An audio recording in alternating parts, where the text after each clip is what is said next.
What's up, Falcon fans? This is the recap video where we discuss the good, the bad, and the Falcons. And also, what the hell just happened to the Atlanta Falcons? If you guys like this type of content, hit that like button. If you guys hate this type of content, hit that dislike button. It will hurt your boy's feelings. Well, maybe just a little bit. But if you want to do a huge favor for your boy, by hitting that subscribe button, it will help other empire grow. So on that note, let's just dive into the video, and let's start out with the good. Before we start jumping out of our windows and trying to light the city up on fire, I will say the Atlanta Falcons rushing attack did a pretty good job, on 32 total carries between Bijan Robinson, Tyler Algier, and Ray McLeod for 158 total rushing yards and 2 rushing touchdowns between Robinson and Algier. Pretty good job. I mean, that's all you can really ask them at this point in time. And when it comes to Kirk Cousins, usually when any quarterback throws for 344 total passing yards, usually means successful in most situations. Well, not for the Atlanta Falcons, unfortunately for us. We'll get that more into the negative part. But for the positive part, hey, look, he did throw over 300 passing yards, even though the Minnesota Vikings, when it comes to giving up passing yards in the air, weren't really elite. In fact, they were ranked in the teens. So when it comes to receiving core, Darnell Mooney did what he had to do. 6 receptions for 142 receiving yards. Ray McLeod did almost a fantastic job until, until the fumble happened and then everything started falling towards the Vikings victory. But besides that, finally, the Atlanta Falcons defense is getting after the quarterback consistent enough where last week we sacked Justin Herbert 5 times, and then of course now Sam Darnold 4 times, and that makes it 9 total sacks in the past 2 weeks. So that's fantastic job. We were pressuring the quarterback. We hit him 7 times. We made him feel uncomfortable. Sometimes that worked, and sometimes that bit us in the ass, like literally. Our Atlanta Falcons offensive line only allowed 1 sack to get after Kirk Cousins, while the Minnesota Vikings defense ranked in the top 5 of total sacks. So that was a really good job. I don't think a lot of people are going to even mention that. Younghoe Koo, 2 for 2, 100% completions. Great job on that. And of course, for a lot of Falcon fans who love Michael Penix Jr., this is a great talking point that should he start against the Las Vegas Raiders, who knows, maybe you guys will get to see him playing a full game. So now let's talk about the bad. First of all, we gotta talk about this Kirk Cousins contract, because this is looking like the most stupidest thing that the Falcons has ever done. That Kirk Cousins' agent is just a killer. He had just fleeced the Falcons at this point. Kirk Cousins has not thrown a single touchdown in the past 4 games against the Saints, the Broncos, the Chargers, and now the Vikings. And now he has collected debt, and now he has 15 total interceptions. Boy, that is something. Look, I don't care if you get rid of him next year, either cut him or trade him away, but God damn it, Falcons, you better pay the Atlanta Falcon fan base $180 million back, because that's some bullshit that we got for a contract. And the guarantee money is ridiculous, and I just don't understand why the hell the Atlanta Falcons thought this was a smart move.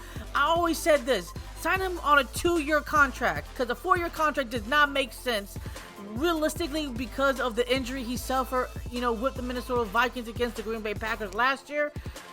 So, Raheem Morris also maybe fired him too. I don't know. I wanted Ben Johnson. That's hands down. I wanted Ben Johnson, but of course he went back with the Lions. But I have a feeling the Falcons got to make some coaching changes, because this defense looked like trash.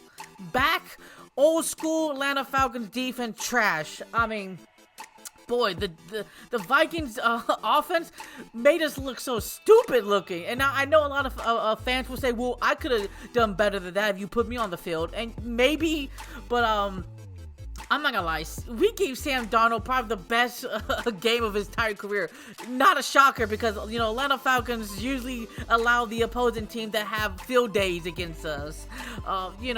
347 total passing yards to Sam Darnold, 5 touchdowns. He has not thrown a 5 touchdown game all season long, and of course he did. He was consistent of throwing 2 touchdowns for 4 weeks.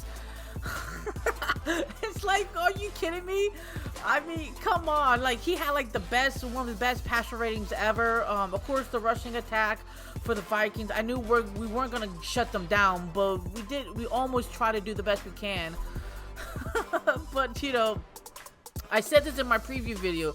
Jordan Addison and Justin Jefferson were both gorilla killers, and we had to make sure we got them on all cylinders. Well, screw me, because it does not seem like the Atlanta Falcons decided to play that type of situation. Blown coverages all over the place, crazy ass athletic throws. Oh my God, it's like, you know what, I know, I feel bad because D. Alford is getting blasted all over the place because that touchdown looks terrible, oh God, Justin Jefferson just made him look like a guy from high school. First of all, blown coverage on D. Alford's part. Now, I will give him the benefit of the doubt. Maybe he thought he was going to get, a safety's help. But when the defense got pressured and Sam Darnold, moved, outside the pocket-ish, and he just lobbed it. Yeah. And then D. Alford went, instead of going inside, he went outside because he thought that's where Jefferson was. And then he fell down on the, oh my God. That just shows you, oh, we're going back to our old ways, man. It's just like, wow. I can't believe it, bro. You know, the last time I felt like that, it was against the Green Bay Packers in prime time. I think it was in 2021 or 2020. Where Aaron Rodgers just lit us up, and there was like 5 guys in one play that was wide open. That's what it felt like. The penalties got even worse for the Atlanta Falcons because we usually average 6 penalties per game, but this time we doubled it by getting 12.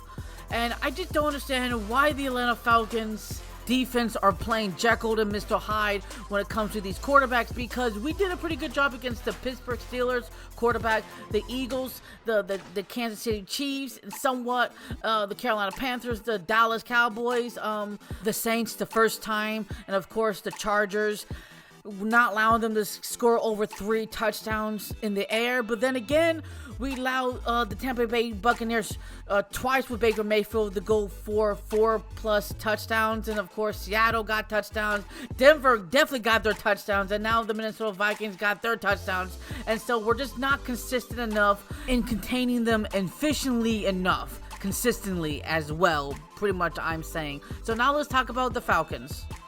At this point in time, we just have to look for the future because clearly this is not going well for us. Maybe we can eke out a 4-game win streak. I doubt it, because I could easily see us losing to the Washington Commanders and, yes, the Carolina Panthers. Boy, that's just something, huh? But, look, if we want to keep it positive, hey, next year, hopefully for the best, everything comes around, make smart decisions, pick the right people in place. Of course, we thought we did that this season, but hey, on to the next one, as they always say. So, if you guys lasted this long to the very end of the video, thank you so much for taking your own personal time and day to watch these Falcon content videos. Here's one on the screen if you guys are interested in it. So what do Falcons do? I don't know. Until the next episode, show love and peace to the world, and peace.